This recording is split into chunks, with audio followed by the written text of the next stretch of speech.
Bienvenidos a una nueva edición de Visión Geopolítica, en esta ocasión para hablar sobre China. Evidentemente, hablar sobre este país podríamos estar durante muchas semanas, tiene tantísimos aspectos, tantísimos flecos, que seguramente no nos va a dar tiempo que tratar nada más que los más importantes. Pero sin lugar a dudas, para tratar esos aspectos más importantes, contamos como siempre con nosotros, con los mejores expertos, la gente que les podrá ilustrar precisamente sobre los aspectos más destacados de este gran país. Empezamos por Sean Riordan, ya conocido de todos ustedes, el diplomático británico y actualmente analista de diplomacia empresarial y también de geopolítica. Sean, bienvenido de nuevo. Gracias. Tenemos el gran placer de contar con nosotros con una persona muy excepcional, que es Ana Fuentes. Ana es periodista económica, especializada también en China, país en el que vivió unos cuantos años, además de en otros cuantos países, con lo cual tiene una amplísima experiencia internacional, pero en el caso, como les digo, de China, también habla chino. Él ha escrito un libro que ha tenido muchísima repercusión mediática, que ha sido Hablan los chinos, un libro que sin lugar a duda les recomiendo para entender cuál es la situación actual en China. Como digo, es un grandísimo placer contar con nosotros hoy con Ana. Ana, bienvenida. Muchas gracias.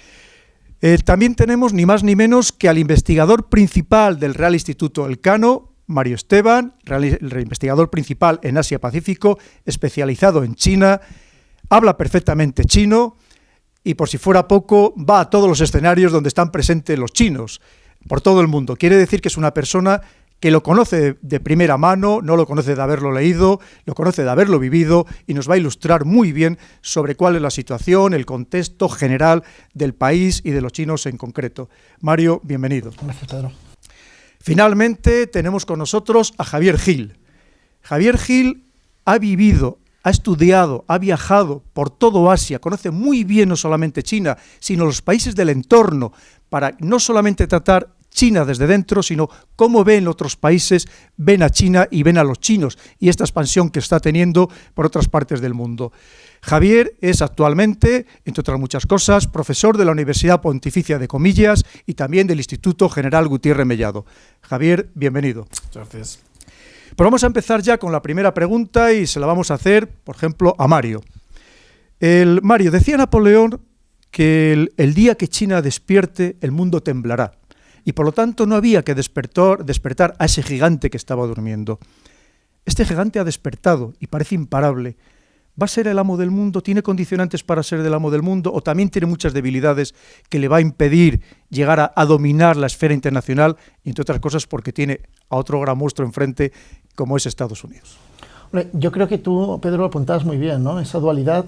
Por un lado es evidente que China tiene enormes potencialidades, pero también es evidente que tiene grandes dificultades internas. No podemos olvidar que China sigue siendo un país en gran parte en vías de desarrollo. China es un país que tiene unas diferencias en términos de desarrollo socioeconómico brutales, ¿no?, dentro de sus fronteras y por lo tanto enfrenta desafíos aún de índole económica que la mayor parte, o digamos que los países industrializados avanzados ya han superado, ¿no? Entonces, China tiene potencialidad en términos tecnológicos, demográficos, macroeconómicos, ¿no?, para convertirse en una gran potencia, pero no podemos, nadie puede afirmar a ciencia cierta si China va a lograrlo o no va a lograrlo. Lo que sí es evidente, como digo, es que a diferencia, por ejemplo, de Japón, si recordáis, en los años 80 que se hablaba mucho, ¿no?, de Japón, incluso Japón como número uno, claro, en términos demográficos, ¿no?, pues Japón no podía, superar o hacer sombra a Estados Unidos. Sin embargo, China, esa potencialidad está ahí presente, ¿no? Y a mí, si me permitís una muy breve reflexión, ¿no? Yo creo que China, más que despertar, ha despertado, pero digamos que ha vuelto a despertar. O sea, es decir, históricamente sabemos, ¿no?, que China e India, ¿no?, eran países que concentraban una gran parte del PIB global. La revolución industrial abrió una brecha tecnológica, ¿no?, entre Europa, Occidente y Asia, y a lo que estamos asistiendo es una reducción de esa brecha tecnológica y por lo tanto estamos asistiendo a un momento en el que de nuevo la demografía, ¿no?, juega un papel más importante en términos agregados a la hora de entender el poder, ¿no?, agregado total de los países. Entonces, claro, en ese contexto, un país como China, con ese potencial demográfico, pues claro, lógicamente, ¿no?, vuelve a destacar. Saúl, seguimos con las fortalezas. ¿Qué otras fortalezas tiene China para de verdad poder tener influencia en todo el mundo? ¿Es su capacidad económica? ¿Es su población? Recursos parece que no tiene muchos. ¿De dónde viene realmente esa fortaleza para que pueda, en cierto modo, marcar las pautas en la esfera internacional? Yo creo que la fortaleza más importante ha sido la población, en términos de la producción económica, el crecimiento económico. Pero yo prefería hablar de una debilidad importante, que es la debilidad geopolítica. Que China no tiene la ventaja que tienen los Estados Unidos, que no tiene vecinos hostiles. De hecho, no tiene vecinos, porque Canadá no va a invadir los Estados Unidos otra vez. Lo hicimos con ellos en el siglo XIX, pero no vamos a repetir esto. En México, a pesar de lo que diga Trump, no es gran amenaza para los Estados Unidos. China, al contrario, tiene India, tiene Japón, tiene Vietnam, que todos son países hostiles en su alrededor. Incluso tiene un Rusia que podría ser hostil en el futuro. Entonces, esto, yo creo que su realidad geopolítica pone límites en su capacidad de expansión económicamente y políticamente. Sigamos con esas debilidades, Ana. Usted que ha vivido allí, conoce muy bien el país, pero también hay muchas debilidades internas, no solamente geopolíticas, como nos acaba de apuntar Son, sino también muchas debilidades internas, sociales, ideológicas, políticas, étnicas. ¿Qué nos puede usted contar sobre eso? Bueno, justamente por eso se habla de eso, del gigante con pies de barro, ¿no? Cuando se pretende juzgar hasta qué punto va a poder ser primera potencia del mundo, porque una cosa es ser economía y otra cosa es ser potencia. Al final, un país en el que la gente está metiendo el dinero debajo del colchón porque una enfermedad supone la ruina de toda la familia, porque no hay un sistema sanitario que permita despreocuparse, un estado del bienestar. Por supuesto que hay que pensar de dónde partimos. Hace 40 años estaban comiendo en las cocinas colectivas y los intelectuales estaban empacando fardos de paja, habían tenido que cerrar las universidades, han salido de momentos terribles, de hambrunas terribles, de un genocidio cultural prácticamente. Entonces ahora, por eso quieren recobrar la posición que ellos consideran que tuvieron con esos 5.000 años de historia, en ese relato que todo país construye para ser feliz y para caminar hacia adelante. El relato chino es: necesitamos lograr de nuevo esa posición preponderante que tuvimos en el mundo. Sin embargo, saben perfectamente los líderes cuáles son esas debilidades que apuntaba usted. Tienen retos por delante ambientales, retos informativos, saben que no tienen ese poder blando del que gozan pues otros países, ¿no? Están comprando mucho, pero eso no te garantiza una credibilidad. Por mucho que ahora la agencia oficial Xinhua tenga un banner, una publicidad de LED gigantesca en Times Square en Nueva York, eso no hace que el público americano vaya a meterse en Xinhua.com, por mucho que tengan los mejores expertos que hablen un inglés fantástico que ya quisiéramos hablar nosotros, ¿no? Eso, la credibilidad no se compra. Tienen por delante retos que no son nada sencillos, como absorber a toda esa población juvenil deseosa de aprender y de trabajar, absorberla en el mercado laboral.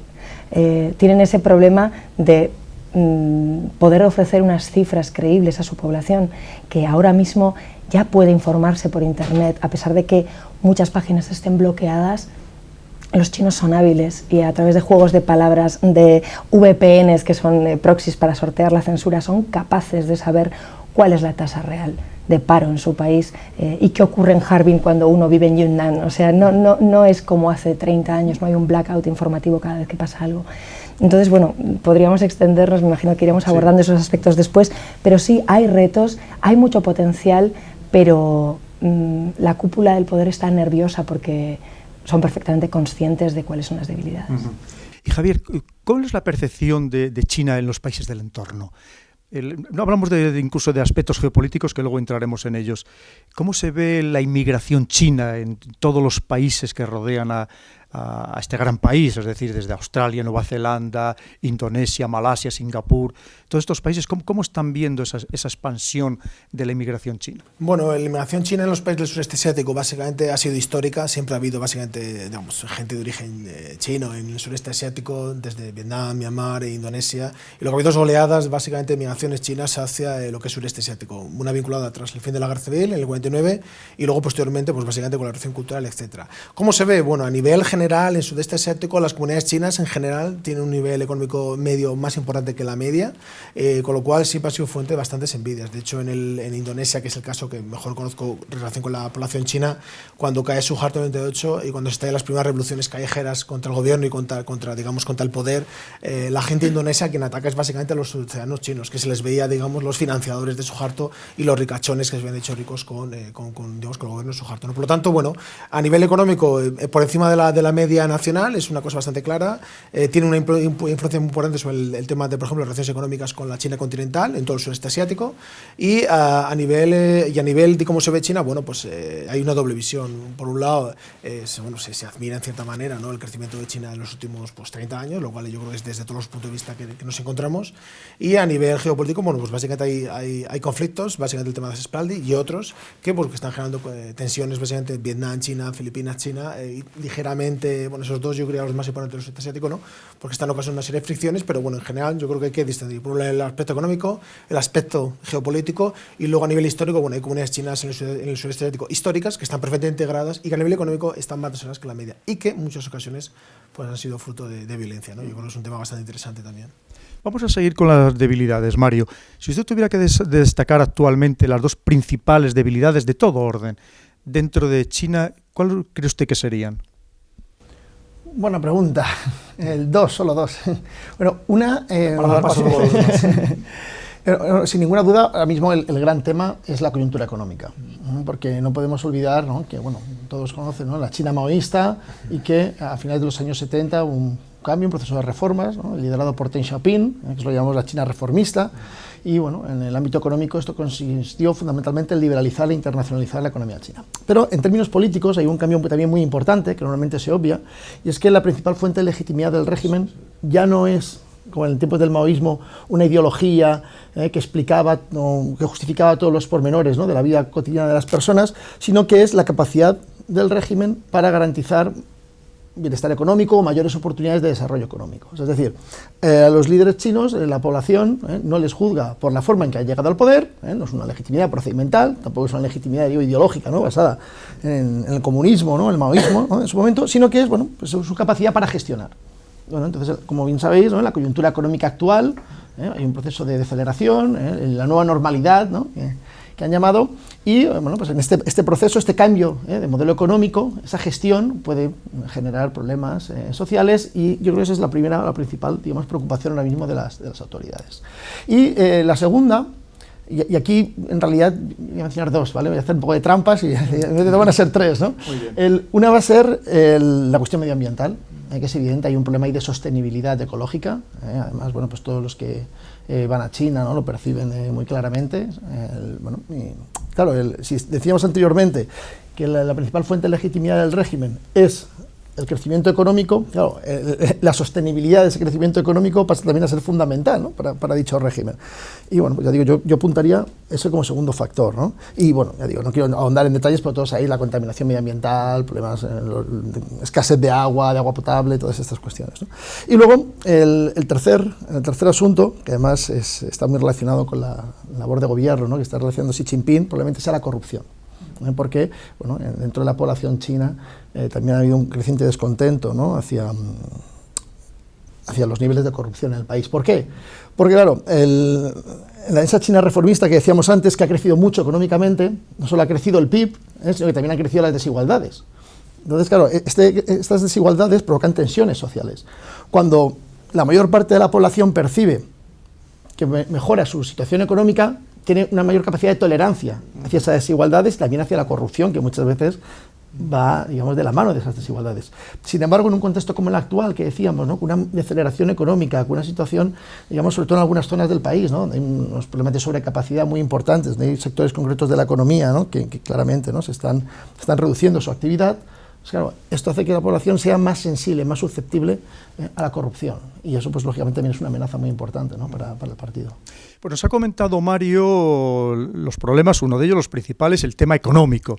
Precisamente para hablar sobre la economía, sobre los aspectos económicos de China, hemos tenido la gran suerte de grabar a David Cano, uno de los principales economistas españoles, especializado en finanzas internacionales, y esto fue exactamente lo que nos ha dicho.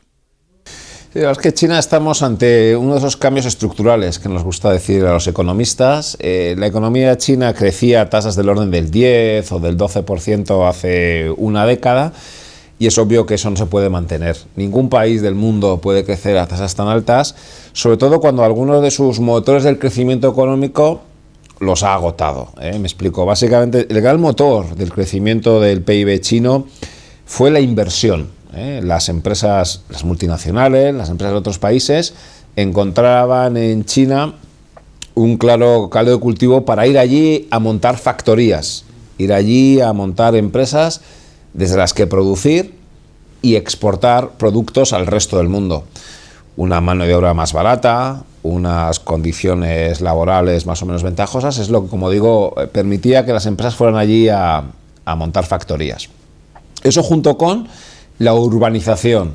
China ha sido un país que ha tenido un claro movimiento de personas desde el campo hacia las ciudades, hacia esas factorías para fabricar productos, y por tanto ha habido en lo que los economistas dentro del PIB determinamos la inversión, que tiene que ver inversión empresarial o construcción de casas y de infraestructuras, y eso era el gran motor de la economía china, hasta tal punto que supone prácticamente un 50% del PIB la inversión. Para que nos hagamos una idea, en otros países desarrollados la inversión pesa un 20, un 25%, no más. Por lo tanto, un país que ya el 50% de su PIB es inversión, pues uno ya detecta que por ahí poco más puede haber, sobre todo cuando ya los costes salariales, los salarios, las condiciones de trabajo en China ya no son tan ventajosas como podía suceder hace unos cuantos años.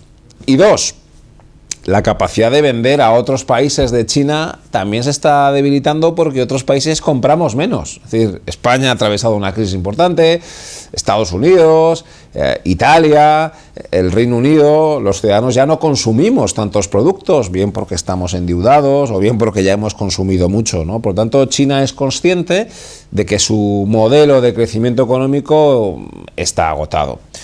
Y lo que tiene que hacer es apoyarse en otros componentes del PIB, tratar de encontrar un relevo a la demanda externa y un relevo a la inversión empresarial. Y lo ha encontrado. Y es el consumo de las familias.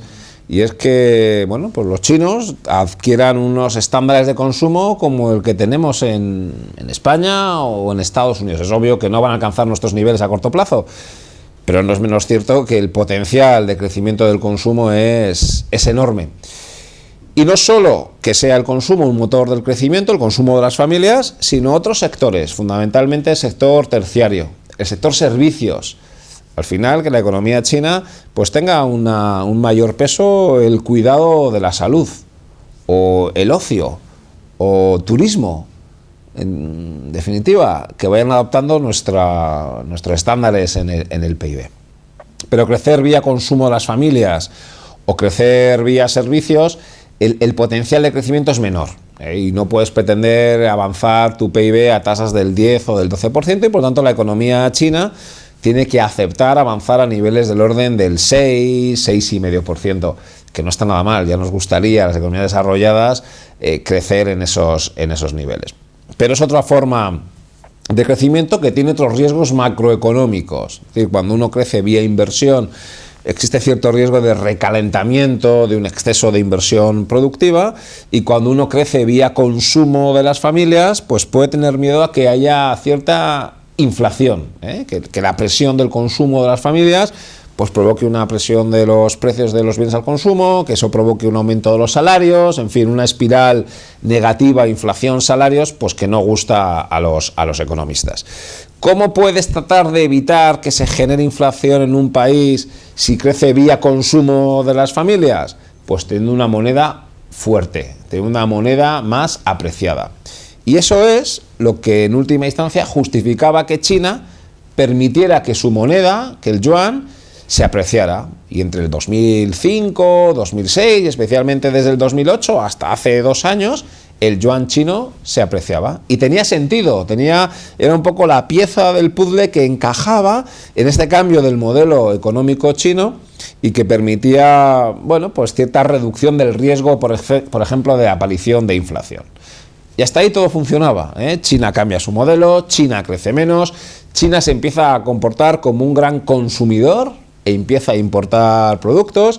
China tiene menos inversión, China construye menos y China admite que su moneda se aprecie. ¿Qué nos deja a todos un poco descolocados el pasado agosto? Pues que China, las autoridades optan por devaluar su moneda. Y da la sensación de que China dice, bueno, hasta aquí hemos llegado. Yo ya no quiero tener una moneda tan fuerte. Se ha apreciado prácticamente un 30%. Es, junto con el franco suizo, la única moneda que en los últimos años se ha apreciado. Y como digo, China dice, bueno, hasta aquí hemos llegado. Y ahí es donde los economistas empezamos a temer de que es un síntoma de que le falta aire a la economía china, o de que ese cambio de modelo no se está produciendo al ritmo que les gustaría a las autoridades de aquel país, y que tal vez buscan de nuevo una moneda débil con la intención otra vez de volver a exportar. Y cuando dices, si China otra vez quiere exportar, es porque no le está funcionando el cambio del modelo. Es simplemente una percepción, y a partir de ahí lo que pasa es que los mercados financieros entran en modo pánico, los mercados siempre tienden a sobrereaccionar, y ante una serie de evidencias macroeconómicas empiezan a salir una serie de analistas que dicen esto es el inicio del fin, China nos ha estado mintiendo, la economía china está abocada a una recesión intensa, y la señal clara es que las autoridades hayan devaluado su moneda. Yo creo que no, creo que China igual lo que ha pecado es de no ser consciente de que una decisión monetaria como es devaluar la moneda en una economía ya de la envergadura de aquella tiene implicaciones mundiales. Es decir, cuando eres un país pequeño tú puedes tomar decisiones que no impactan sobre los mercados financieros, pero China lo que se ha dado cuenta es que cualquier decisión que ellos tomen ya tiene un efecto global. Ya pueden provocar un hundimiento de la bolsa americana del 10%, simplemente por haber devaluado. Yo creo que ese es un punto de aprendizaje que las autoridades económicas y monetarias chinas no eran conscientes del poder que tienen ya en la esfera mundial, y que todo el mundo mira lo que está haciendo la economía china y, como digo, tiene la capacidad de impactar sobre el Standard & Poor's 500. A partir de ahí, sí, esa pérdida de dinamismo se ha podido intensificar, y lo que están haciendo las autoridades es, bueno, pues utilizando el margen de maniobra que tienen para que la desaceleración económica sea débil. Y China tiene una ventaja que no tenemos otros países. Tienen margen de actuación en la política fiscal. El gasto público es pequeño. No tienen prácticamente deuda pública, a diferencia de lo que nos pasa en la periferia del área euro, donde el margen de actuación de la política fiscal es nulo, porque nuestros gobiernos están muy endeudados. Allí no, allí el endeudamiento no está en manos públicas, y por lo tanto hay un estímulo fiscal del gobierno. Y al mismo tiempo existe, bueno, pues una serie de margen de actuación en la política monetaria. Se han podido bajar los tipos de interés, se han podido relajar las condiciones de financiación de los bancos. En definitiva, China ha optado por utilizar ese margen de actuación que tenía, y estamos asistiendo a una cierta reactivación a corto plazo de la economía. En definitiva, no hay un temor, o en nuestra opinión, no hay un temor a un hard landing, a una recesión intensa en la economía china, sino a una pérdida gradual de crecimiento económico que va a llevar al PIB de aquel país a parecerse en sus componentes, inversión, construcción, consumo de las familias, exportaciones e importaciones, más a lo que somos las economías desarrolladas, y que en ese camino de transformación de la economía y de pérdida de crecimiento económico, pues no va a ser lineal, y habrá oscilaciones más o menos intensas, pero que habrá que transmitir bien, que habrá que comunicar bien, porque los mercados financieros son muy sensibles a lo que pasa con China, y por lo tanto lo que les pedimos desde Europa o de Estados Unidos a las autoridades es: infórmenme, cuéntenme cómo están yendo las cosas, que igual que hacen otros países, y se publican indicadores, y los bancos centrales lanzan sus mensajes. En definitiva, necesitamos comunicación, necesitamos que se nos informe, aceptando claramente que haya una pérdida gradual de crecimiento económico. Y que hay señales, decía, la devaluación del yuan, o incluso la salida de reservas. Sí, claro, es una economía, la China, que durante los años buenos, los años de bonanza, ha estado acumulando reservas, hasta el punto que era el principal tenedor de bonos emitidos por Estados Unidos, tenía prácticamente 4 billones de dólares en reservas. Es seguramente demasiado. Es decir, una economía cuando acumula mucho ahorro, que le pasa a la economía alemana, posiblemente es que estás desaprovechando oportunidades de inversión. Bueno, pues ahora es tiempo de que China vaya perdiendo reservas. Ahora es tiempo de que China aproveche o viva de ese nivel de reservas que ha ido acumulando en los años buenos. Es decir, que tampoco es... que pierda reservas es una señal de que la economía modera su crecimiento, pero tampoco es tan preocupante. En algún momento tienes que dejar de acumular reservas, en algún momento tienes que empezar a comprar más de lo que vendes, en algún momento tienes que empezar a vivir por encima de tus posibilidades, porque otros países somos los que estamos viviendo ahora por debajo de nuestras posibilidades. Ya sé que esto también genera una cierta polémica, pero es obvio que las economías periféricas del área euro y España en particular, como país vivíamos por encima de nuestras posibilidades. Y esto lo vemos en una variable macroeconómica que es la balanza por cuenta corriente. Teníamos déficit de la balanza por cuenta corriente. Todos los años necesitábamos 50.000, 60.000, 100.000 millones de euros, porque eso es lo que consumíamos de más de lo que generábamos, y teníamos déficit por cuenta corriente y nos hemos ido endeudando. ¿Quién tenía superávit por cuenta corriente? Alemania o China, porque nos exportaban y ellos iban acumulando su ahorro y con ese ahorro financiaban nuestra expansión. Bueno, esto ha cambiado. Hoy España ya no tiene déficit en la balanza por cuenta corriente. Ya España no vive por encima de sus posibilidades. Vivimos en línea con nuestras posibilidades. Ahora gastamos, invertimos menos de la renta que generamos y estamos generando un poquito de excedente.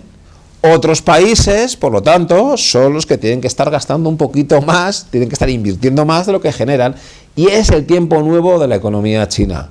Y es lógico, y en el mundo se producen estos cambios, y ahora lo que toca es a algunas economías emergentes que se lo pueden permitir, especialmente China, vivir un poco mejor, y gastar y consumir y perder reservas. No solo China, también Alemania, porque dentro de las economías desarrolladas hay casos de países que también han vivido por debajo de sus posibilidades y que han acumulado un montón de reservas y que es tiempo de que empiecen a gastar, y que el mundo está cambiando y que otras economías, y voy a poner el caso extremo tal vez de España, que hace unos cuantos años nadie imaginaba que pudiera venir una multinacional a España a fabricar. No, ya vienen empresas multinacionales a España a fabricar, para darse la paradoja desde que tal vez desde España fabricamos bienes que sean comercializados en China. Es el cambio del modelo al que estamos asistiendo. Claro, hay componentes sociológicos. El español, igual hace 10 o 15 años, vivía gastando y consumiendo y fabricaba el chino. Bueno, pues ahora está cambiando la cosa, ¿no? Ahora fabricamos en España para que lo consuma un ciudadano chino. Ese es el cambio del modelo y esa es la conclusión con la que yo me querría quedar. Claro que hay un cambio de modelo y que este cambio de modelo son como placas tectónicas que hasta que se ajusten, pues seguramente pues provocan volatilidad en los mercados financieros, y que lo que necesitamos es que se nos informe bien, que se sea transparente, que se cuente lo que está sucediendo, porque si no empiezan los temores, las suspicacias de si me estarán mintiendo, si no me estarán mintiendo, si serán veraces o no los datos que me da la economía china. Pero aceptando que son veraces y aceptando que va a haber una comunicación, como digo, estamos siendo testigos de un cambio estructural de la economía mundial que seguramente dure varios lustros, incluso varias décadas, y es la transformación de una economía china como la gran productora a ser una economía que sea la gran consumidora. También nos ha hablado Mario de la corrupción. Y se lo voy a preguntar a los dos, también a Ana. Pero en realidad, con la disculpa de la corrupción, ¿no se está produciendo una purga política? ¿No se está aprovechando para eliminar enemigos políticos en China, vendiéndolo precisamente con la justificación de acabar con la corrupción? Yo estoy convencido que estamos mirando ahora mismo en China la purga más bruta del Partido Comunista desde la Revolución Cultural. Yo estuve en Pekín desde 88 hasta 91, estuve ahí durante las manifestaciones de Tiananmen. Y yo recuerdo dos aspectos específicos que son relevantes. Uno fue el momento en que las manifestaciones cambiaron su tono es cuando llegaron en la plaza de Tiananmen los camiones con los obreros llevando retratos de Mao Zedong y Zhou Enlai, y los obreros cantando el este es rojo. Es decir, que fue mejor con Mao que con Deng Xiaoping. Y esto cambió el tono político. Y yo recuerdo escribiendo un informe desde la embajada en este momento diciendo que ahora el gobierno tiene que suprimir esto, que no puede permitir que sigan las manifestaciones. Y dentro de 2 o 3 días declararon la ley marcial. Esto tiene relevancia ahora porque estamos viendo la misma nostalgia para el maoísmo. Esto fue el gran crimen, por ejemplo, de Bo Xilai. No solo que su mujer había asesinado a un británico, esto es aceptable políticamente en China, pero él promoviendo una vuelta a este maoísmo, un maoísmo moderno que permite que el promotor sea millonario, pero promoviendo las canciones de la revolución cultural. Esto sigue. Hace muy poco había en Pekín, en la gran sala del pueblo, una celebración de la revolución cultural. Y provocó tanta reacción mala que el gobierno ha tenido que condenarlo, diciendo que fue error, y precisamente hoy se ha publicado en el Renmin Rabao, en el periódico del pueblo, una denuncia de la revolución cultural. Pero entonces, esto sigue, esta idea que fue mejor con Mao que ahora, sobre todo dentro del partido. En términos de la purga, después de Tiananmen, había muy poca purga del partido. Zhao Ziyang terminó detenido en casa. El único líder principal del partido que se fue a la cárcel fue Bao Tong, que fue jefe de gabinete de Zhao Ziyang. Para parte de esto, no había purga del partido. Incluso diplomáticos que yo conocía, que habían participado en las manifestaciones, no sufrieron. Esta vez estamos viendo ejecuciones de altos cargos en el Partido Comunista. ¿Y por qué? Yo creo que hay 3 razones fundamentales. Una razón es que el liderazgo del partido, sobre todo Xi Jinping, sabe que vienen malos tiempos económicos y quieren blindarse contra críticos dentro del partido. Segundo, es que saben que hay estas divisiones ideológicas en el partido que quieren suprimir. Y tercero, que muy temprano viene el próximo congreso del partido, donde Xi Jinping tiene que poner en sus sitios sus sucesores y tiene que asegurar que son sucesores leales.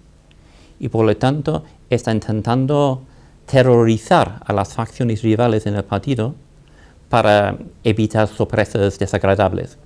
Como ha sufrido, por ejemplo, Zhou Yonggang, que era responsable para todo el sistema de seguridad del Estado en el anterior gobierno, que ahora está en la cárcel por corrupción, por ser líder de la facción que incluía a Bo Xilai. ¿Estoy de acuerdo con esto, Ana? Sí, totalmente de acuerdo, y de hecho ese es uno de los tigres, de los altos cargos que han sido pues represaliados desde que Xi Jinping llegó al poder. Entonces, por un lado tenemos lo que llaman tigres, estos altos cargos, y por otro lado moscas. Entonces, de unos 1.700 oficiales, pues 176 me parece que eran tigres, y el resto han sido moscas, jefecillos del partido locales, que en muchos casos han servido para aplacar pues el malestar en aquellos condados, en aquellas zonas rurales donde la gente está harta del cacique de turno, que les ha colocado una fábrica que contamina sus aguas, o que simplemente, bueno, pues vela por sus intereses y los de sus amigos, pero no se está atajando de raíz el problema. Fuera de Pekín, los periodistas siempre lo comentábamos, es el Far West. Uno pues no sabe muchas veces dónde se mete. Si bien a los periodistas nos garantizaban una mínima seguridad en la capital y en Shanghái y bueno, en ciudades grandes, en zonas rurales muchas veces no es el gobierno o el poder el que puede emprenderla contra contra los informadores extranjeros. Por supuesto, los locales ya estamos en otro orden de cosas y es muchísimo más peligroso, pero los extranjeros, que parecía que teníamos pues una especie de bula papal para meternos en lugares más recónditos e informar, muchas veces hemos visto cómo matones locales habían sido contratados para destrozarnos la cámara, entonces era muy complicado. Lo que quiero decir es que estoy totalmente de acuerdo con usted, las cosas han empeorado. Desde 2008 hemos visto cómo grandes firmas de cabeceras nacionales pues están encarceladas, represaliadas, silenciadas en casa, aisladas, no tienen cometido ya más que pues, escribir el horóscopo, por así decirlo, en los periódicos, y se ha degradado mucho la calidad. Weibo, que es el Twitter chino, tiene una gran esperanza para que la gente pudiera usarlo como plaza pública, como lugar de debate, se desinfló por completo. Yo estuve en la creación de toda la empresa, de esa startup, bueno, a nivel chino eran miles de trabajadores ya, pero allí en el distrito este de Chongquanzhou, que es en Pekín, una zona de empresas tecnológicas increíble, con muchos cerebros trabajando a la vez, y aquello prometía mucho. Hubo un estudio de la Universidad de Shanghai con un medio británico que comprobaron cómo entre 2011 y 2013 el 70% de los usuarios se dieron de baja, porque se les pedía el nombre real y los datos reales para registrarse. Entonces todo el mundo tenía miedo. Nada es gratis en China, en ningún lugar, pero en China menos. Claro, esto hay gente que lleva mucho tiempo diciendo, Ana, que en realidad lo que hicieron hecho los chinos es aprender bien la lección de lo que había pasado en la Unión Soviética, es decir, de simultanear la glasnost y la perestroika, la apertura política con la económica, que había sido un fracaso, y ellos lo que están haciendo es, de momento, permitir cierta apertura económica para que ya llegue un momento en donde se hayan establecido las condiciones mínimas para poder hacer la apertura política. Pero da la sensación de que ahora ya hay una clase media amplia. ¿No sería el momento de empezar a pensar en instaurar una democracia real en China, o hoy por hoy sigue siendo una utopía? Una clase media que además son unos 500 millones de personas, según los estándares que usemos, ¿no? Porque hay gente que establece clase media por el hecho de tener una lavadora en casa, pero al final son unos 500 millones de personas, que es aproximadamente la población de la Unión Europea. Un tercio de los chinos. Sí, es una cifra ya considerable. Lo que pasa es que al final, yo no soy politóloga, pero el término democracia para ellos está totalmente desvirtuado. Yo cuando hablaba con gente para pues, establecer un poco cuáles eran los parámetros, ¿no? de ideología política o de verdadera desafección política o afección política con el partido, pues me decían, vamos a ver, es que ¿cómo podéis ser tan naif los europeos, ¿no? Nosotros no estamos tratando de encaminarnos hacia un lugar que hace aguas por todos lados, como es la democracia europea.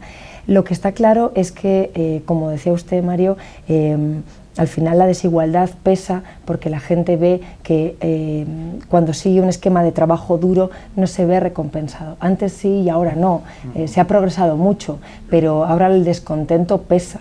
El no poder trabajar, el que no haya plazas, aunque yo quiera presentarme en una oposición, el que yo viva las conocidas como hormigas en las ciudades, ¿no? Que viven bajo tierra, que están trabajando durísimamente y que no consiguen medrar, pues ahora ya ni siquiera afiliarse al partido es garantía, al margen de la ideología, de poder llevar a cabo una carrera de éxito. Entonces al final la gente está descontenta y no les mueve la palabra democracia, sino les mueve el progreso, el buscar un lugar mejor para sus hijos, ¿no? Luego ya hay gente que sí tiene convicciones políticas, pero yo no hablaría de masa crítica en ese sentido. Mario, se habla también que uno de los problemas principales a los que se enfrenta China, que teniendo en cuenta que dispone del 22% prácticamente de la población mundial, apenas tiene el 7% de las tierras cultivables. Y además tierras cultivables que cada vez disponen de menos agua, de agua cada vez más contaminada, y que esto está creando muchos problemas internos, incluso externos, porque está impulsando a muchos chinos a emigrar a otros lugares, como puede ser la Siberia rusa, que esto a la larga puede producir una fricción importante entre estos dos países, y que eso en realidad quizás sea un factor belígeno todavía mucho más importante de todos los que hemos hablado hasta ahora mismo. ¿Cree usted que es así? ¿Que exactamente cuál es la situación de este tema tan sumamente trascendental? Porque estamos hablando de la mera supervivencia humana. Claro, antes mencionaba esta idea de la sostenibilidad, digamos, económica, ¿no? En China tiene un problema ecológico de sostenibilidad fundamental, tanto por la superficie cultivable también como por el tema del agua, ¿no? Estoy hablando de memoria, no recuerdo si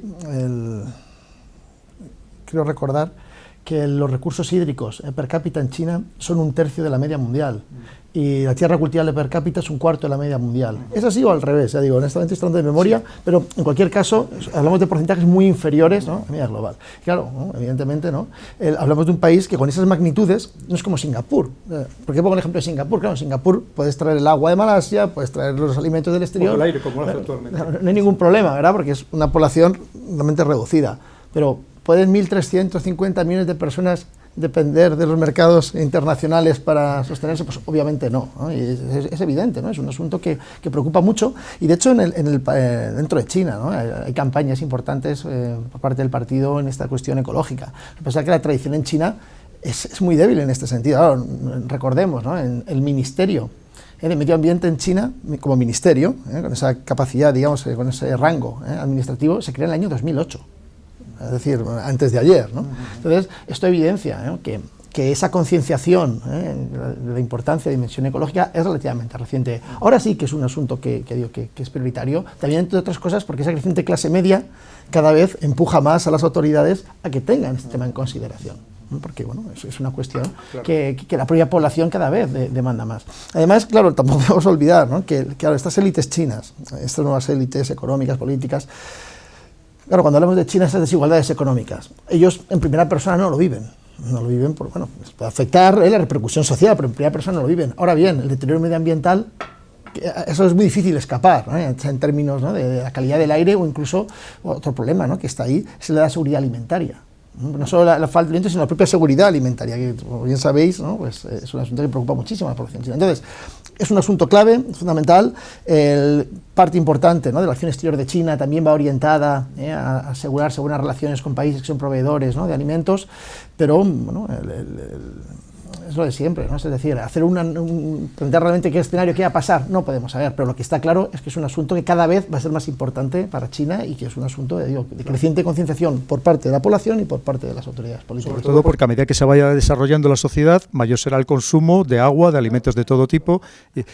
Hay un dato, por favor, hay un dato que me llamó mucho la atención, y es que respecto al medio ambiente y esa clase media que comienza a estar concienciada, una periodista de la cadena estatal CCTV, que se llama Tsai Ying, hizo un documental hace un par de años que se llamaba Bajo la cúpula.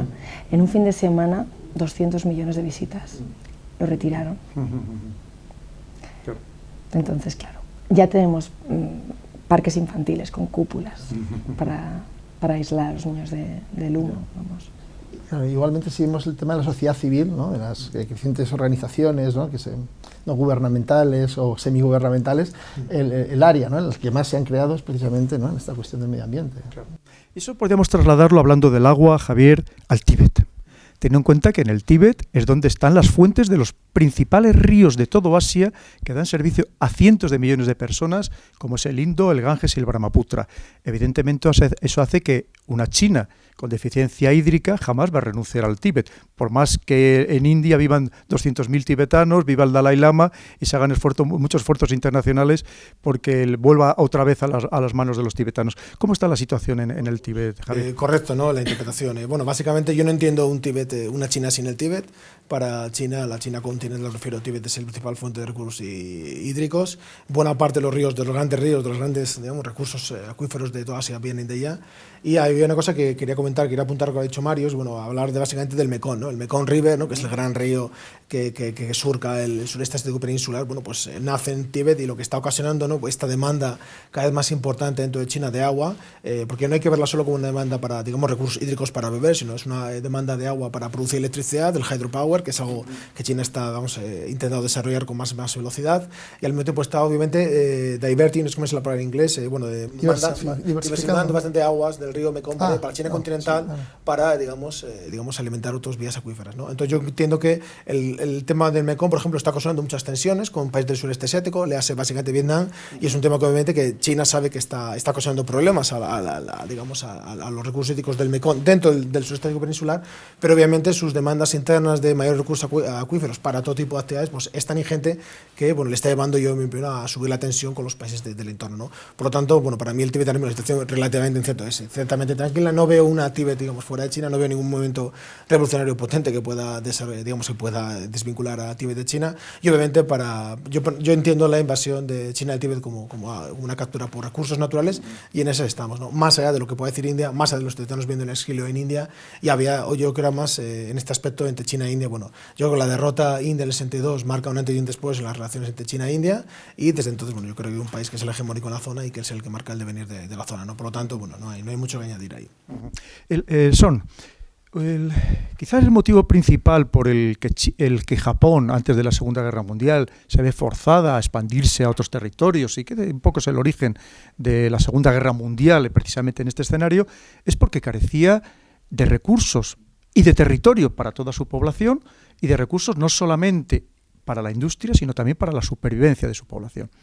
Esto no es lo mismo exactamente que está pasando ahora mismo con China. Esto nos puede llevar a que antes o después, y probablemente no a muy largo plazo, vaya a haber un enfrentamiento con China, especialmente a lo mejor contra Estados Unidos, teniendo en cuenta que China necesita encontrar esos alimentos, esas tierras cultivables, ese agua en otras partes del mundo, por no hablar del petróleo, que no lo tiene y que tiene que conseguirlo pues allí donde pueda, para precisamente seguir manteniendo su ritmo industrial, ya no digo ni siquiera que aumente. Yo no veo un enfrentamiento grave con los Estados Unidos, porque no es en interés ni de China ni los Estados Unidos. Hay la posibilidad, el tipo de enfrentamiento más posible en este contexto sería algún enfrentamiento con Japón por control del mar de China del Sur, donde los americanos tienen que apoyar los japoneses. Y los americanos están trabajando mucho para evitarlo, porque no lo quieren. Lo que veo más probable es un enfrentamiento, por ejemplo, con Rusia. Y esto ahora parece poco probable porque desde el oeste vemos Rusia y China como dos aliados contra el oeste. Yo estoy convencido que esa alianza existe solo por la incompetencia diplomática nuestra, que lo hemos creado nosotros. Y de hecho, habrá muchas tensiones sobre este tema de los recursos, de las materias primas, porque una fuente muy importante para China es precisamente en Asia Central. Kazajstán es una fuente muy importante de petróleo, cada vez más importante de petróleo para China. Los otros países de Asia Central ofrecen otros recursos que China necesita. Y por lo tanto que China ha lanzado esta estrategia de la ruta y el cinturón. Y la ruta es la vieja ruta de seda por Asia Central, donde China está ofreciendo apoyo en infraestructura, apoyo económico, en cambio por los recursos y las materias primas que necesita. También tiene elementos muy importantes de seguridad, porque los chinos siguen obsesionados por la inseguridad en Xinjiang y la amenaza de terrorismo yihadista de los Uyghur en Xinjiang, y están colaborando ya con países como Kirguistán o Turkmenistán en quitar las bases del ejército de Turkmenistán del este, si lo recuerdo bien. Y yo creo que en hacer todo esto están entrando en el patio de los rusos. Y los rusos temprano o tarde van a reaccionar, van a insistir en su hegemonía en esa zona, sobre todo por la influencia eurasianista en el gobierno de Putin, que ver este concepto de Rusia como Eurasia, como central, como clave a su justificación política. Yo creo que esto va a provocar, es más probable un enfrentamiento entre Rusia y China, sobre todo porque otra solución para China ha sido una migración masiva de chinos en el este de Rusia, sobre todo en Siberia. Y es una zona donde los rusos se van y entran los chinos. Y esto va a provocar otra crisis en el futuro. Entonces, eso es lo que yo veo más probable en términos de enfrentamientos. Tenemos que recordar que la estrategia hasta ahora de los chinos para sacar materias primas, y usted es más experto en esto que yo, ha sido su entrado a tope en África. Y su entrada hablaremos de África y Iberoamérica, que plantea otro riesgo de enfrentamiento, porque esto implica cadenas de suministro globales muy importantes para los chinos y por lo tanto están desarrollando una armada de Mar Azul para defenderlo. Y esto corre riesgo de enfrentamiento temprano o tarde con India, que también está intentando proteger estas rutas. Claro.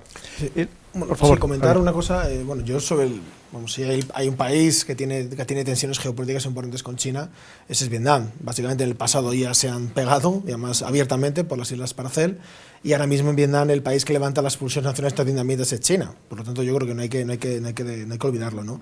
Y luego hay un tema que es muy interesante de China ahora mismo, ¿no? Históricamente, bueno, para China su mar del este y su mar del sur, digamos, era lo más importante, pero no hay que recordar que las bases de los submarinos nucleares chinos los ha puesto en Hainan, obviamente para mostrar poderío militar en todo lo que es Paracel, lo que es Vietnam, y para luego, obviamente, ayudar a sus barcos a la libre circulación por el estrecho de Malaca y el mar del sur de la China. Por lo tanto, si hay un país dentro del sudeste asiático, más allá de la India, de Japón, que yo creo que hay quizás, en el caso de Japón hay más palabras que hechos, porque las economías están muy integradas, hay tensiones obviamente, porque hay un pasado durísimo por parte japonés, pero si hay un país donde ya ha habido dos conflictos netamente abiertos con decenas de muertos, y aparte el movimiento de los submarinos nucleares chinos es ajena, yo creo que es blanco y en botella que las tensiones geopolíticas pues son muy vivas entre Vietnam y China, ¿no? Y además no hay que olvidar que Vietnam es el país que ha ganado ya varias guerras, ganó, digamos, a los franceses, ganó la reunificación y ganó la guerra que ellos dicen de América, ¿no? Por lo tanto, son un país con una capacidad para enfrentarse a otro, ¿no? Y Vietnam que también ha ganado una guerra contra China. Bueno, aparte, El fracaso de la invasión de 79. Pues ya continúo con usted, Javier, porque efectivamente usted ha mencionado el estrecho de Malaca, y el estrecho de Malaca es por donde pasa la práctica totalidad de los recursos que proceden del exterior y que llegan a China. Estamos hablando desde energía hasta alimentos. Claro, para eso lo que está haciendo China es diversificar a través de nuevas rutas, a través tanto de Birmania, de Myanmar, como de Pakistán. ¿Nos puede abundar un poco más sobre esto? Bueno, el caso de Myanmar ya está más vivo en la situación, pero el caso de Pakistán, bueno, todavía es un tema para Mario, que va a venir de Pakistán. Él nos puede hablar de Gwadar, pero no, la idea básicamente, si no tenemos aquí un mapa de Pakistán, pero la idea es básicamente conectar el puerto de Gwadar en el sur oeste del país, conectarlo básicamente con Kashgar en China, ¿no? Para hacer un corredor, digamos, para llevar mercancías a través del Karakuru. Y básicamente pues acortar tanto tiempo como dinero. ¿Eso es posible? Pues obviamente sí, para eso se está trabajando. Ahora bien, te tengo que decir, mi mujer es de la India, entonces Pakistán es lo que es. Pakistán es un país, es muy complicado, y garantizar esa libre circulación de mercancías y de otro tipo de productos, ¿no? Desde Gwadar, que es también una zona conflictiva, y sobre todo la costa oriental de Pakistán hasta el norte de Pakistán con China, yo creo que es complicado, ¿no? Por lo tanto, bueno, son proyectos, yo creo que de futuro, el caso pakistaní, quizás el más interesante, por lo que implica esa relación, ¿no? Geopolítica estrecha entre Pakistán y China, obviamente también hay que verlo con la geopolítica con la India, ¿no? Por lo tanto, bueno, Gwadar es un proceso que se tiene que consolidar en los años de aquí que viene adelante, Mario lo comentará también, y obviamente, pero es un caso bastante complicado, ¿no? Yo creo que a eso le faltan bastantes años, ¿no? Para que veamos pues un corredor libre. Y luego, respecto al estrecho de Malaca, y no más, bueno, es la principal vía de entrada de energía, de alimentos y otros servicios para China, pero también la principal vía de salida. Por lo tanto, hay que situar ahí Hainan, y también hay que situar a India, que está construyendo también su nueva base de submarinos nucleares, a que todo el mundo saca submarinos nucleares en la zona oriental de India, en la zona de Ranbili, para proteger lo mismo toda esa zona de estrecho Malaca, ¿no? Y está replicando a Hainan. Por lo tanto, yo creo que está viendo movimientos gigantescos de los dos gigantes, tanto en Ranbili, costa oriental India, como en Hainan, sur de China, ¿no? Por proteger esa gran boca, esa gran zona, esa gran autopista que es Malaca, ¿no? Yo creo que es clave y hay que seguir con atención. Se llegó a hablar de hacer un nuevo canal de Panamá, por así decirlo, Sí, a través de la parte más estrecha de la península de Tailandia. Exacto, el enelismo de Kra, pero bueno, eso se ha dicho, pero no se ha hecho. Y aparte, pues también el sur de Malasia, el sur de Tailandia, pues también es una zona complicada. Muy complicada. Pasamos con Mario precisamente a hablar sobre el tema de Pakistán, ese puerto de aguas profundas de Gwadar, de esa carretera y ese ferrocarril, esa autopista que iba a atravesar el Karakorum a más de 4.000 metros de altura. Usted que acaba de venir de ahí, ¿cómo está actualmente la situación? ¿Qué esfuerzo está haciendo China en este país precisamente para evitar la vulnerabilidad principalmente del estrecho de Malaca? Bueno, el esfuerzo es muy importante y de hecho a mí en realidad me ha sorprendido lo avanzados que están varios de los proyectos. Hay 17, 18 proyectos, lo que llaman ellos el early harvest, digamos, ¿no? de primera cosecha, ¿no? Cosecha temprana, ¿no? O sea, el que van a estar terminados para 2017-2018, casi todos en el ámbito energético, ¿no? Porque este corredor en realidad no tiene solo una dimensión meramente logística, sino tiene una dimensión de energía muy importante. Y bueno, yo honestamente no veo ninguna duda, o sea, es decir, de que China está apostando fuerte por diversificar, como decíamos, ¿no? Esas vías, ¿no? Para recibir en los recursos que necesita el exterior, en materias primas, fuente de energía, y a su vez para exportar al exterior, porque claro, no olvidemos, ¿no? Yo creo que todo esto está muy relacionado con lo que veníamos comentando, ¿no? desde el inicio, ¿no? del programa.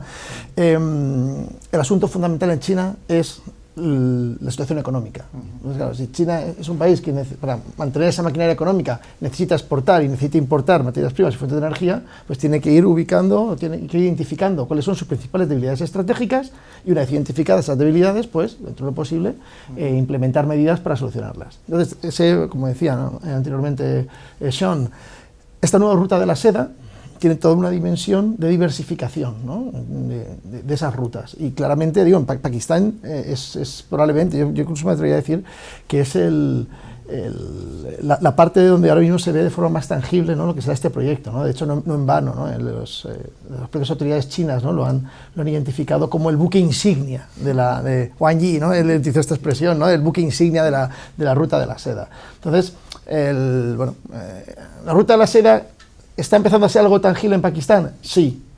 De ahí a ese gran, digamos, esa gran red, ¿no? Que va a atravesar teóricamente toda Eurasia. Bueno, pues ese gran salto, ¿no? Es un poco el que tendremos que ver. Además, bueno, vale que recordar que el marco temporal, ¿no? El primero que se está fijando es el año 2030. O sea, que a veces, digamos, ¿no? nos entran las prisas y queremos, ¿no? que todo esté implementado. Pero digamos, en Pakistán la idea es, sí que se ve, digamos, esa estrategia que se está concretando y que está dando frutos concretos. Y además ellos que tienen estrategia a largo plazo, no como otros países. Ana, pasamos con usted. Otra de las grandes debilidades es la demografía. Es decir, una población muy envejecida, y de hecho para eso se ha levantado la prohibición de no tener más de un hijo, la política de un solo hijo. Pero claro, levantar esa prohibición o esa limitación también tiene sus riesgos. Es decir, que todo esto que estamos comentando de que ya tiene deficiencia de recursos, especialmente de recursos de supervivencia humana, a medida que se incremente la población, esto se puede magnificar y todavía ser un factor polemológico todavía mucho más potente. ¿Cómo está ahora mismo esa situación, Ana? Hay varios focos muy interesantes. En cuanto a la política del hijo único, yo diría que, aunque aquí los titulares llegaron hace poquito, pues teníamos más de 15 excepciones legales a la norma del hijo único desde los últimos años, ¿no? De hecho, bueno, pues por rebajar un poco así el tono serio, ¿no? Contaros un par de anécdotas, contarles uno de los cotilleos más habituales en internet, en los foros, pues es la rabia que produce que los ricos o la gente famosa pues haya podido pagar la multa para poder tener los hijos que quiera, ¿no? Eso es algo, sí. Te dice mucho al final de lo que es la sociedad y el pulso al final entre las clases, ¿no? que se generan, ¿no? Entonces, bueno, al final, si uno es hijo único, su pareja es hija única, pueden tener más hijos. Si en el campo uno tiene una niña, pues podía tener otro hijo porque se entendía que la hija no podía ayudar tanto. Bueno, ha habido excepciones. Ahora mismo tenemos varios fenómenos, aparte de esto de pues ahorrar para poder tener otro hijo. Mucha gente es que ya ni quiere, aunque pueda tenerlo, no se lo pueden permitir. Los colegios son caros, el médico es caro. Tenemos el problema además del hukou. Hay gente que, bueno, ese pasaporte interno que se creó en los años 50 para evitar cinturones de pobreza, favelas tipo Brasil, pues sí, las evitó, pero generó otras desigualdades y otras crueldades que estamos viendo hoy. Gente que va a trabajar y deja a sus hijos con los abuelos en el pueblo. Esos niños cómo crecen, como flores salvajes, muchas veces víctimas incluso de abusos de vecinos o niños prácticamente desarrapados sin ningún vínculo familiar. Hay historias de mucha tristeza, ¿no? Al final podemos analizar China a nivel macro, pero es que después cuando empiezas a escarbar y coges el bisturí, ves muchas historias muy tristes, ¿no? Ves a gente que se estaba marchando a las ciudades, a todo el delta del Río de la Perla, a trabajar a las fábricas porque se les garantizaba un empleo, y ahora prefieren quedarse en el pueblo, con lo cual esas fábricas hay que atenderlas. Hay muchísimas pequeñas notas a pie de página, ¿no? en la demografía. Están las mujeres sobras, las xiongnu, que no quieren casarse, no han podido y se les ha pasado el arroz, según los criterios. Sí, es que a partir de los 24 años uno o se ha casado y ha planeado procrear o ha comenzado ya, o algo pasa, ¿no? Alguna tara tiene después en el esquema confuciano familiar. Entonces, bueno, se dan situaciones rocambolescas como el hecho de que cuando llega el Año Nuevo chino uno alquila novios por internet para llevarlos al pueblo y presentarlos, después si te he visto no me acuerdo, y estas cosas que parecen anecdóticas finalmente conforman la foto de lo que es la sociedad china, ¿no? Y conforman pues esas desigualdades al final de una sociedad que avanza de un modo y a una velocidad que el esquema confuciano, la absorción de masa laboral, bueno, las propias necesidades de recursos no serán adaptados, ¿no? Al final.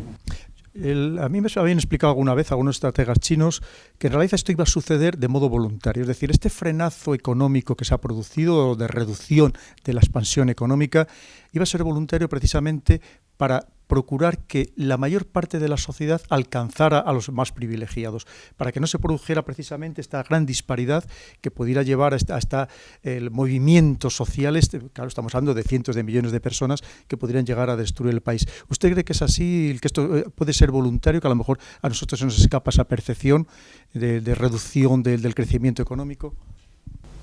Yo creo que si China quería cambiar su modelo productivo y dejar de ser el todo a 100 del mundo, pues evidentemente no iba a seguir creciendo a 2 cifras. Todo cuerpo pequeño crece mucho más rápido y cuando llega a una dimensión crece y se mueve con más lentitud.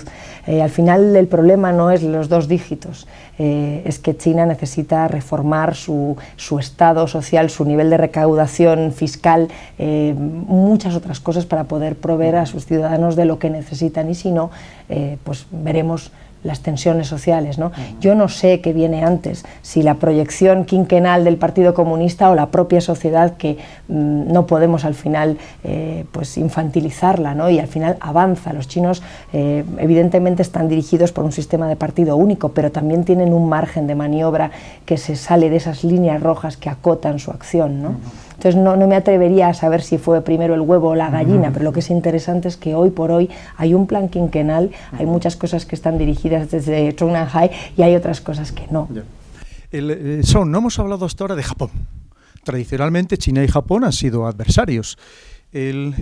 Japón está reconfigurándose, ha readaptado o reinterpretado la Constitución para poder rearmarse, para poder participar en operaciones en el exterior desde el punto de vista militar. Esto en realidad, aunque muchas veces hay quien cree que dice no estaba enfocado a Corea del Norte, pero en realidad todo ese rearme o esa potenciación de las Fuerzas Armadas o incluso desear llegar a tener el arma nuclear no está dirigido precisamente contra China. Y yo creo que lo que hemos visto con Japón es una pérdida de fe en los Estados Unidos, que los japoneses ya no se fían en la protección de los americanos anti-China.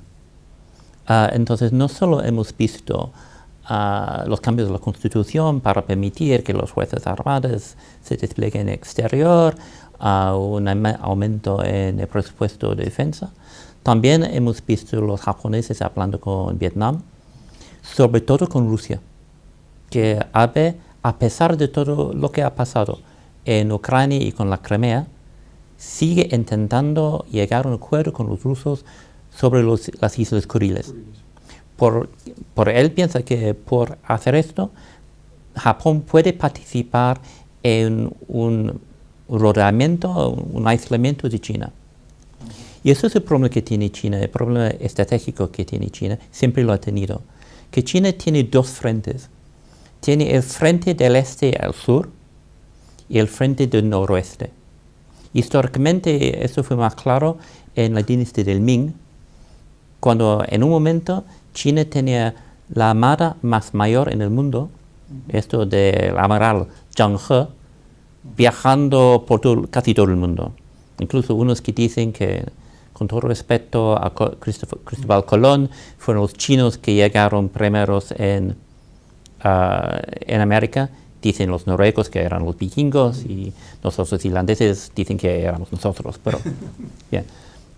De repente el gobierno de China decidió destrozar esta armada, destrozar los barcos y abandonar estos esfuerzos de exploración marítima. ¿Por qué? Porque veían una amenaza más fuerte desde el noroeste. Por eso tenemos el Gran Muralla de China. Entonces China siempre ha amenazado por ambos lados. Y la dinastía de Ming decidió que la amenaza más importante venía desde el noroeste.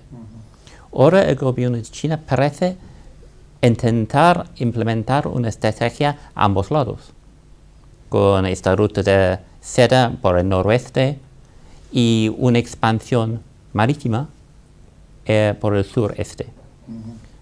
La pregunta mía en todo esto es si es sostenible desde el punto de vista económico con los recursos que necesita. Y al mismo tiempo, ¿hasta dónde está dispuesto Abe ir en crear una cortina sanitaria alrededor de China? Y a mí me parece que Abe tiene la intención de ir bastante con esto.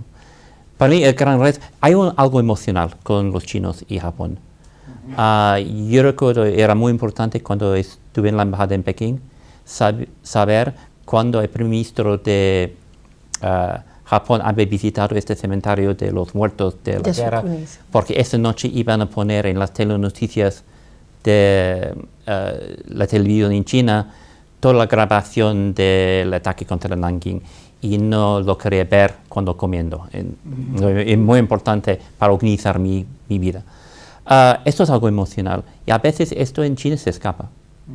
Entonces el gobierno lanza una campaña anti-japonesa y la reacción popular es más grande que esperan, y lo tienen entonces que tapar.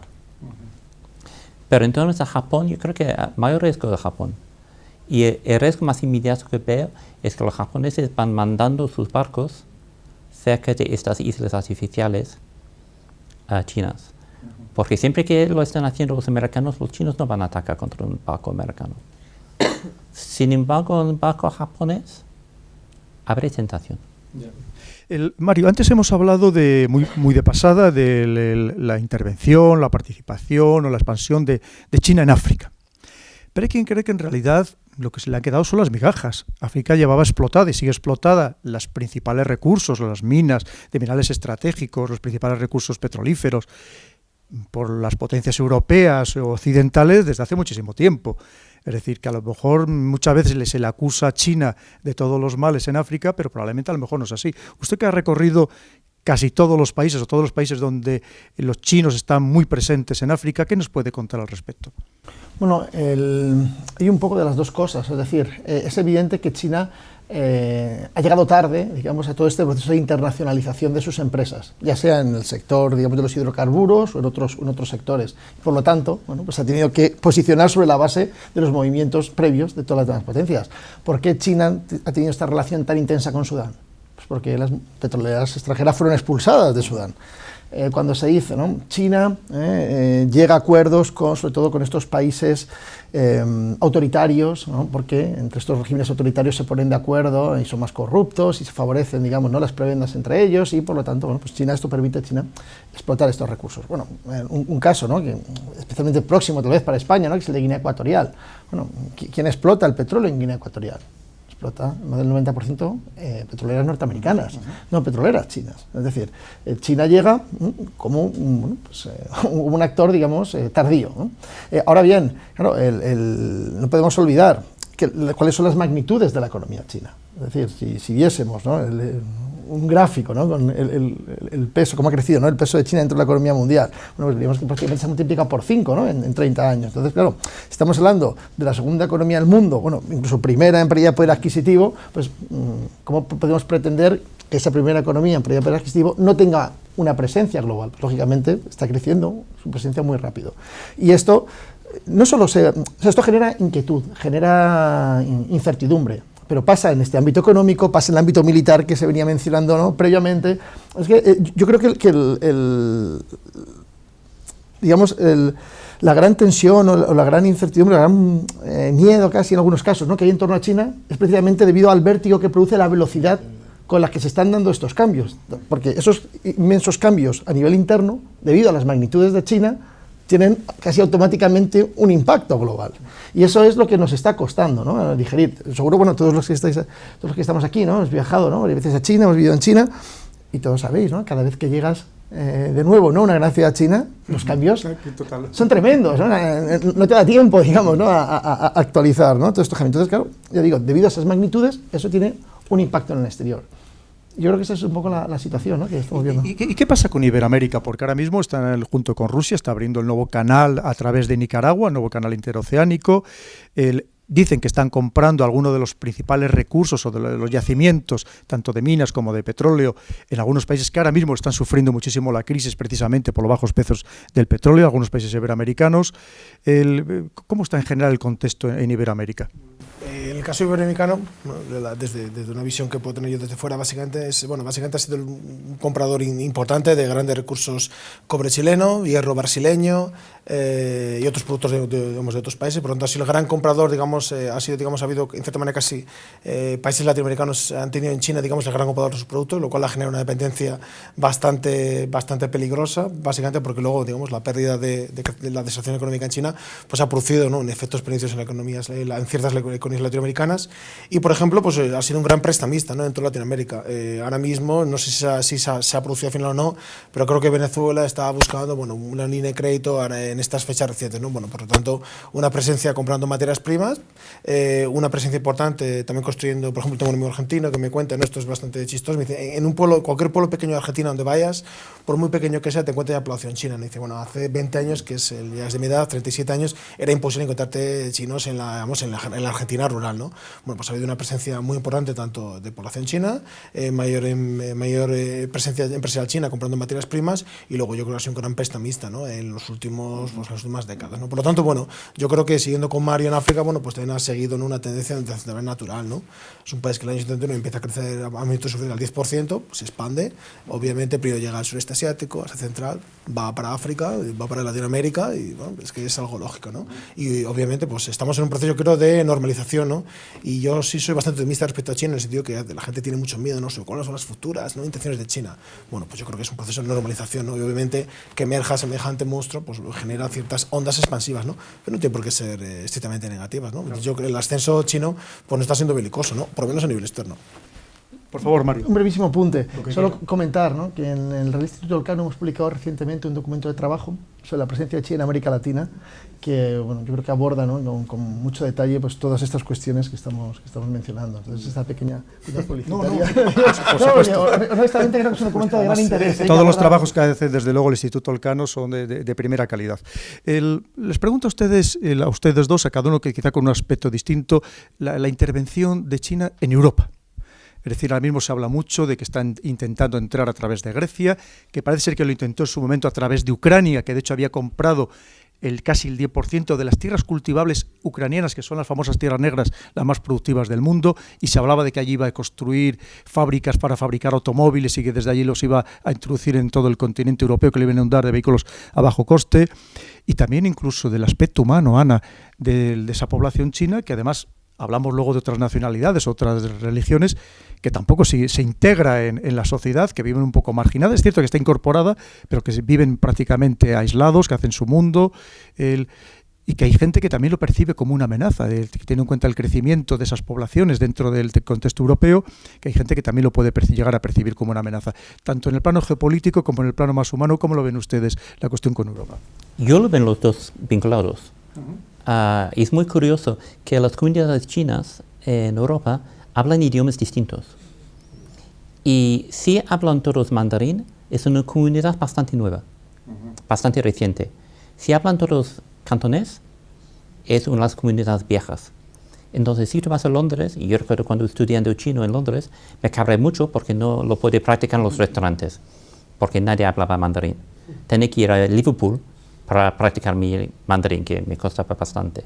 Aquí en Madrid, todos hablan mandarín, que es decir, que es una comunidad más reciente y ha crecido enormemente en los últimos años. Es la inmigración no vista, que casi vemos los sirios, vemos los árabes, pero los chinos no vemos. En términos estratégicos, tenemos que distinguir en lo que los chinos dicen y lo que hacen. Hablan mucho de sus inversiones. Y cuántos de hecho invierten es más reducida. Tenemos que también pensar en cómo los chinos ven el mundo. Los chinos no ven el mundo en términos de relaciones internacionales, sino en términos de relaciones tributarias. Y antes del programa estuvimos hablando de la visita de Xi Jinping a Londres y sus conversaciones con Cameron.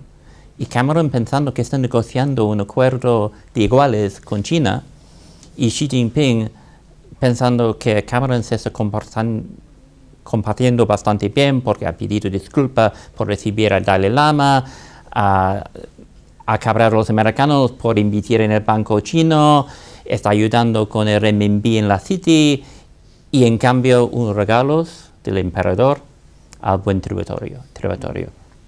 Así es como los chinos ven la situación.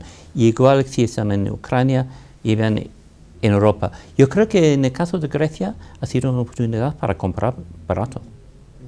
Y sobre todo en términos de transporte marítimo. Han entrado comprando muy barato. En general lo que están buscando tecnología. Y tenemos un ejemplo muy concreto en España. La entrada de los chinos en el sector solar y de energías renovables en España. Yo vivo al norte de Madrid y cada día volviendo a casa yo paso por Yingli Renovables vendiendo productos chinos que son copias de productos españoles en el mercado español. Y esto para mí es mayor preocupación. En términos de Europa, los chinos no tienen pretensiones geopolíticas como los rusos. No son una amenaza en ese sentido. Más en sentido de adquisición de tecnología y forzando a los europeos a ser buen tributarios del nuevo imperio chino. ¿Y usted cómo lo ve, Ana? Pues comparto la visión de Sean. Europa ha pasado un momento muy difícil después de la crisis. Europa se vende, se alquila. Y entonces, bueno, pues una persona con músculo financiero como los chinos, con reservas, con cash, pues ha puesto el cash encima de la mesa. Y hemos, para algunos, claudicado en el sentido de que los derechos humanos han pasado a lo más recóndito de la agenda, pero al final si conocemos un poco cómo funcionan los chinos, que es de forma esencialmente práctica, siempre que se ha hablado de temas de derechos humanos ha sido algo pues cosmético para la foto con los reporteros y para que al menos en una noticia se ha citado este tema. Pero en realidad esto es una transacción comercial, son relaciones esencialmente prácticas. Vamos a ver qué pasa si el yuan se mete al final en la cesta de monedas internacionales para las transacciones, qué pasa con la liberalización de capitales, qué pasa con el dinero chino, si va a dejar de haber un secuestro financiero, ¿no? Porque al final se están inflando burbujas allí, tienen un problema de deuda privada enorme y esos son los problemas gordos que pueden después exportarse aquí, ¿no?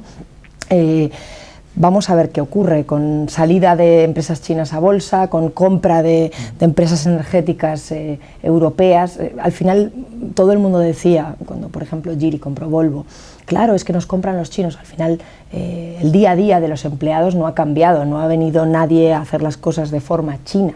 Se ha respetado la legislación, la gente está cómoda, así que yo creo que al final todo se va a decantar, pero sí está claro que van a comprar activos estratégicos que no supondrán una amenaza y que es de una forma muchísimo más bueno, pues hábil o si queremos menos patente. Sí, pero hay otro mecanismo. Estamos hablando de comprar desde arriba abajo. Hay otro proceso en la economía de comprar de abajo arriba. Estas son las comunidades chinas que están tan creciendo, que están tomando controles de sectores en la economía española, por ejemplo. Empezaron con los chinos, claro, que las tiendas de cosas baratas que llamamos chinos, ahora están comprando restaurantes, cafeterías, y no solo restaurantes chinos. Yo conozco barrios donde las cafeterías españolas con café y churros tienen dueños chinos. Sí, pero bueno, eso también forma parte de que nosotros hemos vivido una autarquía que nos ha impedido mezclarnos. En Manhattan lo normal es que te ponga un bagel una persona asiática que tiene su pasaporte estadounidense y eso es lo que pasará aquí. Lo que pasa es que es su bisabuelo de Xinjiang, Zhejiang, o sea que al final da igual quién te ponga los churros, si paga impuestos. Y se da una circunstancia que nunca hay ningún chino trabajando para un europeo, pero en cambio sí que hay cada vez más europeos trabajando para los chinos. También estamos mirando no solo en cafeterías, sino el sector de textil en España. Sí. Es casi ya controlado por los chinos.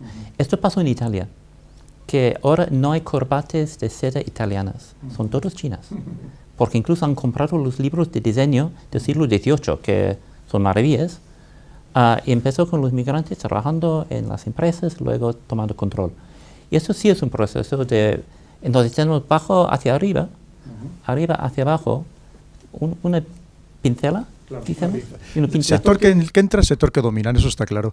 Le iba a preguntar, Mario, hay una frase famosa de Deng Xiaoping que decía, que viene a decir que para tener, si no dominar el mundo, para tener una gran influencia en el mundo, que hay que hacerlo de una manera discreta, que no hay que llamar la atención, que no hay que causar temor, que no hay que demostrar el potencial que se tiene.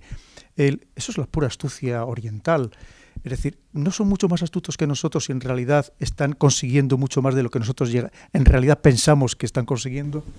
Bueno, esta estrategia, digamos, de Deng Xiaoping, digamos, una política exterior de perfil bajo, ¿no? que se puso en práctica en el contexto posterior a la supresión de la revuelta de Tiananmen y en el contexto de desmoronamiento del comunismo internacional. Es decir, obedece a un contexto muy concreto en el que China entendía que la situación geopolítica global la ubicaba en una situación de debilidad.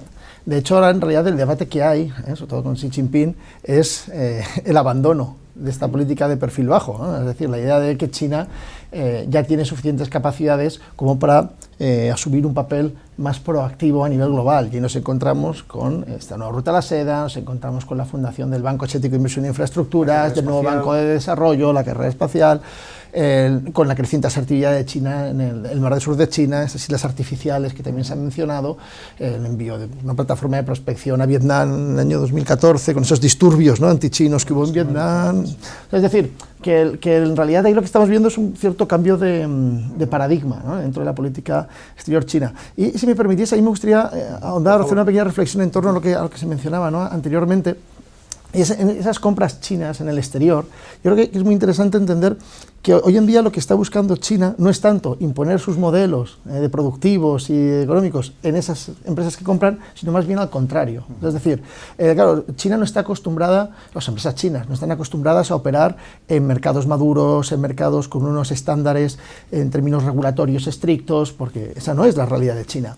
Y sin embargo, muchos de los grandes mercados globales están precisamente en ese tipo de países, ¿no? Entonces, digamos que China lo que está empezando es a querer disputar, o sea, si me permite el símil futbolístico, ¿no?, jugar en la Champions League, digamos, ¿no?, de las economías exigentes, y para eso tienen que tener ese know-how del que carecen, ¿no? Yo creo que en ese sentido es una apuesta inteligente. Es decir, no es tanto que ellos estén buscando imponer esos nuevos estándares de aquí, sino conocer las reglas del juego desde dentro, ¿no?, aprovechando esa tecnología, ese conocimiento, ¿no?, de esas empresas. Porque no podemos olvidar que en el fondo el gran reto económico de China es esa ruptura, ¿no?, de la famosa trampa de las rentas medias. Pero claro, para romper esa trampa, digamos, ese techo, ¿no?, necesitas realizar actividades que generen un gran valor añadido, que no son el ensamblaje de juguetes, ¿no? Entonces, bueno, pues ¿cómo aprendes esto? Bueno, puedes hacer meramente desarrollo endógeno, lo que es un proceso lentísimo y costosísimo, o ¿no?, pues salir fuera y aprovechar lo que hay y mejorarlo encima. Eso es un poco. Pues yo creo que vamos a hacer ya una pequeña ronda y para que cada uno pues haga un resumen de lo que hemos comentado,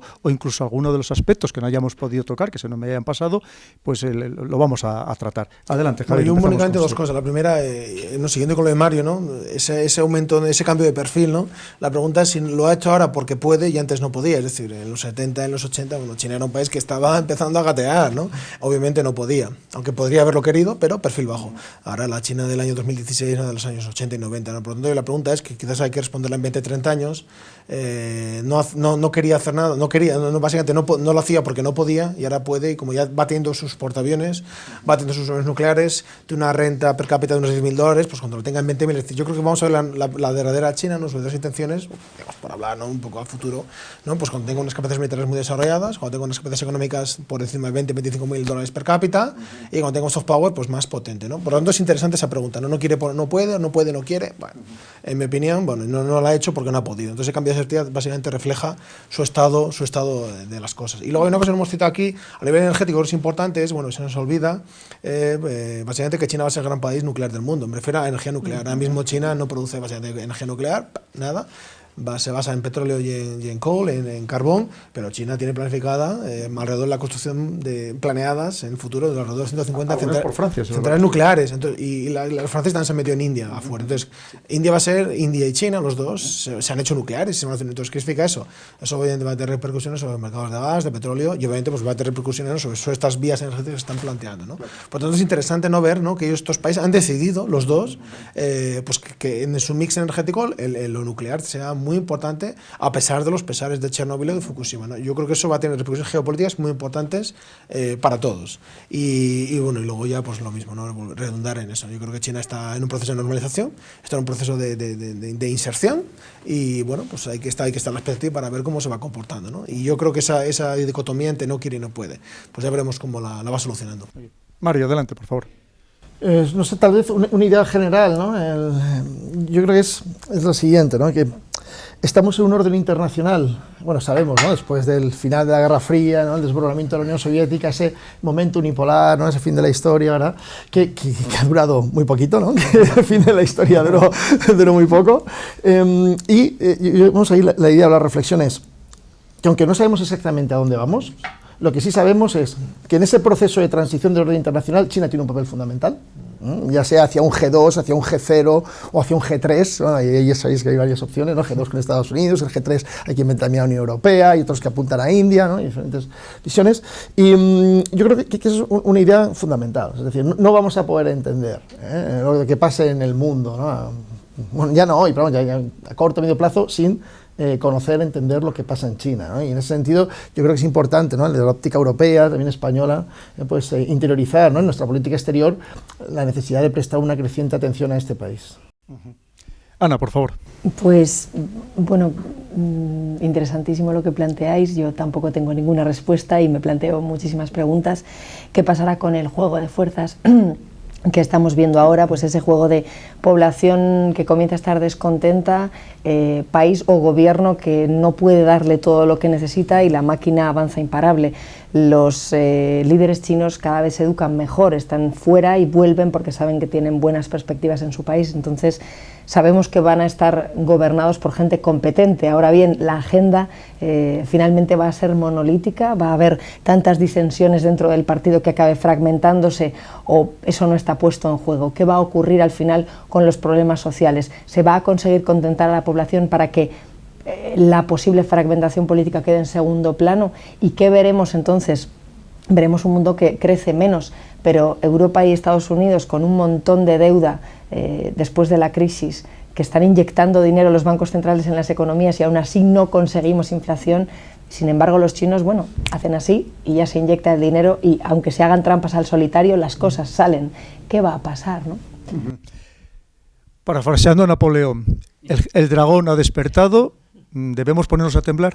Bueno, sabemos del fracaso de Napoleón, que era gran táctico, pero como estratégico era un desastre.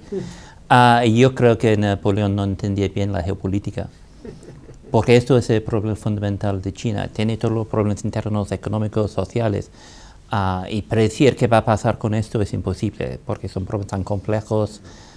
China podría caerse mañana o puede ser un gran éxito económico durante 20 años más.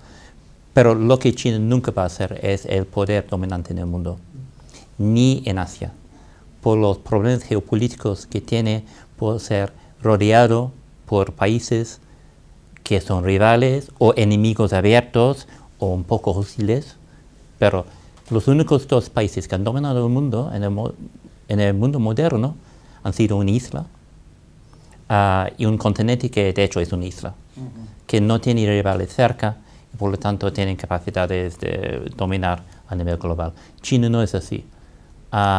Y hemos comentado de AVE intentando crear una cortina sanitaria. Esto es a donde va el tema. Muy bien. Pues terminamos ya. Les vuelvo a recomendar el libro de Ana Fuentes, muy galardonado nacional e internacionalmente, Hablan los chinos. También quiero agradecer, ya que no está aquí presente, a David Cano su participación en el programa, muy importante, y por tanto ya les doy las gracias, a Saúl, a Ana, a Mario y a Javier por su participación, inestimable por supuesto, y a todos ustedes por vernos, como siempre lo intentamos hacer, con los mejores expertos, hablando, como siempre les digo, con libertad e independencia, que sé que es lo que a ustedes les gusta y que por eso nos ven todos los programas y espero que nos sigan viendo muchísimos más. Muchísimas gracias y hasta el próximo programa.